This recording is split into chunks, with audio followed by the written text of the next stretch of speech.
நம்ம எல்லாருக்குமே கண்டிப்பா சுந்தர் பிச்சை அப்படிங்கிறவரை பத்தி தெரிஞ்சிருக்கும். அவரோட உண்மையான பேர் என்ன அப்படின்னா பிச்சை சுந்தரராசன். இவர் எங்க பிறந்தாரு அப்படின்னா தமிழ்நாட்டில் இருக்க மதுரை அப்படிங்கிற பிளேஸ்ல தான் பிறந்தாரு. ஆனா இவர் படிச்சதெல்லாம் பாத்தீங்கன்னா சென்னையில தான். இவருக்கு சின்ன வயசுல இருந்து தாழ்மன பண்ண நம்மள யாராவது ஏதாவது சொல்லிடுவாங்களோ அப்படின்னு இதனாலேயே இவர் படிக்கும்போது இவருக்கு ஃப்ரெண்ட்ஸ் அப்படிங்கிறது ரொம்பவே கம்மி தான். இவர் ஸ்கூல் லைஃப்லாம் முடிச்சுட்டு காலேஜுக்காக ஐஐடியில் அப்ளை பண்ணும்போது ஒரு சில பேர் நீ வாங்கியிருக்க மார்க்குக்கு ஆர்ட்ஸ்லேயே சீட் கிடைக்காது, எதுக்கு தேவையில்லாம ஐஐடியில் அப்ளை பண்ணி பார்க்குற அப்படின்னு சொல்லியிருக்காங்க. ஆனால் இவருக்கு சீட்டும் கிடைக்குது. அது வரைக்கும் பொண்ணுங்கிட்டே பேசாத இவர் அங்கே அஞ்சலி அப்படிங்கிற பொண்ணை லவ் பண்ணிட்டு இருந்திருக்காரு. ஒரு வழியா 4 வருஷமும் முடிஞ்சிருச்சு. என்ன பண்றதுன்னு தெரியாம இருந்தப்பதான் அமெரிக்கால இருந்து யூனிவர்சிட்டி ஆஃப் பென்சில்வேனியா அப்படிங்கிற காலேஜ்ல இருந்து நீங்க இங்க வந்து படிங்க, உங்களோட செலவையெல்லாம் நாங்க ஏத்துக்கிறோம் அப்படின்னு சொல்லி ஒரு வாய்ப்பு கிடைக்குது. ஆனா அந்த நேரத்தில் வீட்லயும் கஷ்டம் அப்படிங்கறதுனால கடனை வாங்கி தான் இவர் அமெரிக்காவே போயிருக்காரு.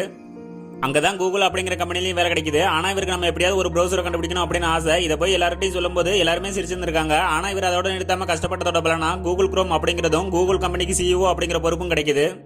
இதை பார்த்து நிறைய கம்பெனி இவருக்கு ஆஃபர் பண்ணியும் என்னதான் இருந்தாலும் எனக்கு ஒரு வாழ்க்கையை கொடுத்தது கூகுள் தான், அதனால கூகுள்ல தான் ஒர்க் பண்ணுவேன் அப்படின்னு சொல்லியிருக்காரு.